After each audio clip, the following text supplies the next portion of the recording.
Amma Kwankwaso shi 'yan Najeriya suke so, in ji Rarara. Wajen suya kaka gari zuwa gwari, mu an tarayya mun bar su da daujar jan gori, mu ba ma layin wake kagar yan bori, kaga tukunya na ba ta kanta ne in ta yi bori.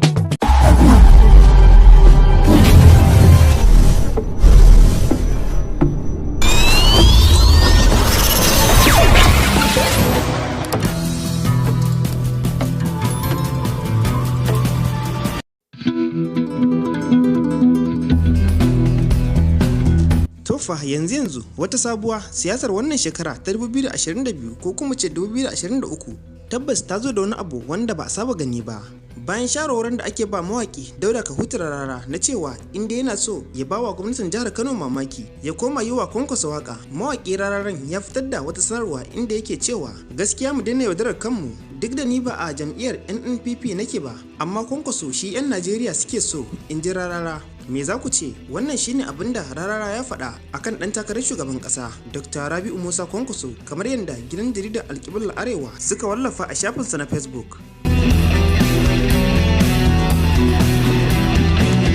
Kamar yadda tunda mawaki Dauda Kahutu Rarara ya fara yi wa 'yan siyasa waka, ba a taba jin shi yana yin gugar zana ga shugaba mai ci ba, ma'ana bai taba juyawa wani shugaba baya a jihar Kano ba, sai idan mutum ya sauka yake dawowa ya ci gaba da yi masa waƙoƙi na habaici da zambo. Amma wannan karan sai siyasar wannan shekara ta zo da wani sabon salo, inda mawaki Dauda Kahutu Rarara ya nuna cewa ba zai goyi bayan Dr. Abdullahi Umar Ganduje ba a jihar Kano, inda ya dauko wani ɗan takara daban yana wake shi. Tabbas wani sabon salo ne da aka gani da wurin Dauda Kahutu Rarara wanda bai taba yin irinsa ba.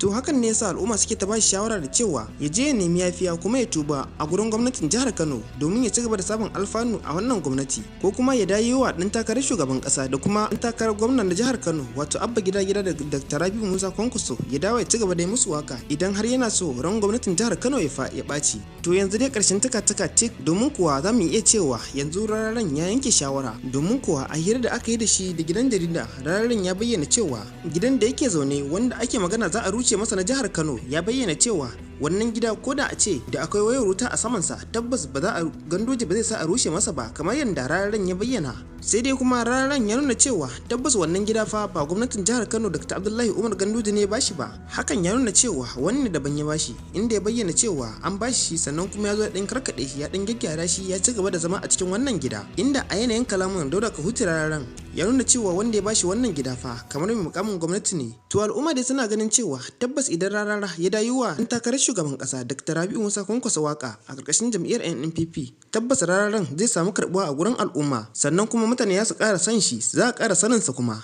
Hakan ne ma sa al'umma suke ganin cewa wannan waka fa kamar Rararan yayi wa Kwankwaso ne ita, domin kuwa musamman a shafukan TikTok mutane sun dinga sa hotunan Kwankwaso inda suna sa wannan waka kamar yadda za ku gani. Wajen suya kaka gari zuwa gwari, mu an tarayya mun bar su da daujar jan gori, mu ba ma layin wake kagar yan bori, kaga tukunya na ba ta kanta ne in ta yi bori. Murna za mu ko da a ce mawaki Dauda Kahutu Rarara ya dawo ya ci gaba da yi wa Kwankwaso waka, tabbas ba wannan ne karansa na farko ba, domin kuwa a shekarun baya an ga sanda Rararan yake yi wa Kwankwason waka har lokacin da Kwankwason ya nemi takarar shugaban ƙasa ta farko.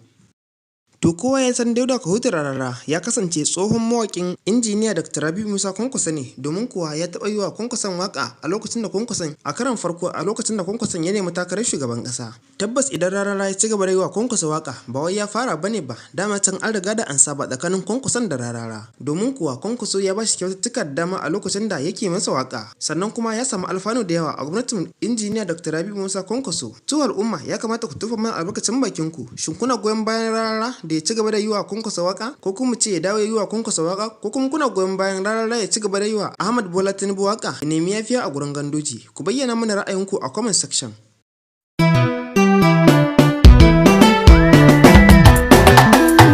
ga kirarin raba gardama, Ayya da famu, Kwankwaso a Najeriya, ayya da famu da yan koba maliya, ayya da famu, Kwankwaso a Najeriya, ayya da famu da yan koba maliya, ayya da yace na wake angon Najeriya, ayya da haske na 'yan siyasar Najeriya, ayya da famu,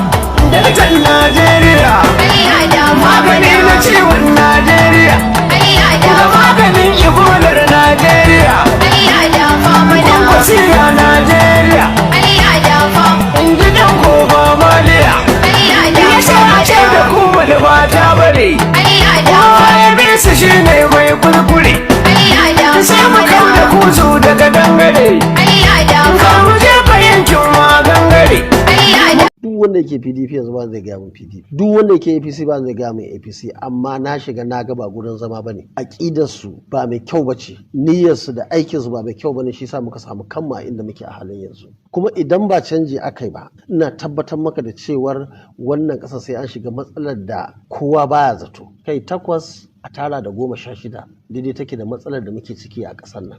Wani hali ake ciki game da kwamitin yakin neman zaɓe da sauran jam'iyyu duka sun kafa kuma an ba zama ana ta yakin neman zaɓe, wani hali ake ciki a NNPP? To mu muna nan muna tsarinmu kuma za mu fito da shi nan da lokaci kaɗan, kuma za mu fito da tsari wanda ya bambanta da tsarika wa'anda suke wannan mutanen suke. Duk wani wanda ya shiga takara ko mai lafiya ko mara lafiya zai ce da ku za mu kawo muku ruwa, za mu kawo muku wuta, za mu yi kaza, za mu yi kaza, ya iya faɗa ka ji, wani ma baka san abin da yake faɗa ba, kawai sharholiyarsa yake. Duk wannan muna jin su, muna kallon su, kuma yan Najeriya su ma suna jin suna kallon su. Mu abin da za mu fito da tsarin da gashi za mu yi kuma ga ma yanda za mu yi. Yaushe za ku fito da kwamiti ɗin? Nan da 'yan kwanaki kaɗan. Takamaimai kamar yaushe? Mun gama nan da ɗan lokaci kaɗan. Amma wasu na cewa kamar kama kara yayin da sauran jam'iyyu tunda sun gama tsarawa kuma sun shiga jihohi. Aina ba ma son sata amsa ne. Ai mu jira muke sun gama shirman su. Duk wannan da kake gani, wannan jama'iyyar ni nake gaya maka, mu muka yi su, mu muka yi PDP, mu muka yi APC. Kuma tun da muka zauna muke kokarin mu yi su, mu taɓa tunanin za su kawo su lalata ƙasar nan kamar yadda suke haka ba. Saboda haka zaben da za a yi shekara ta 2023 zaɓe ne tsakanin wa'anda suka yarda da abin da ake yanzu kuma suke so a ci gaba da shi. PDP ba za ta canja ba.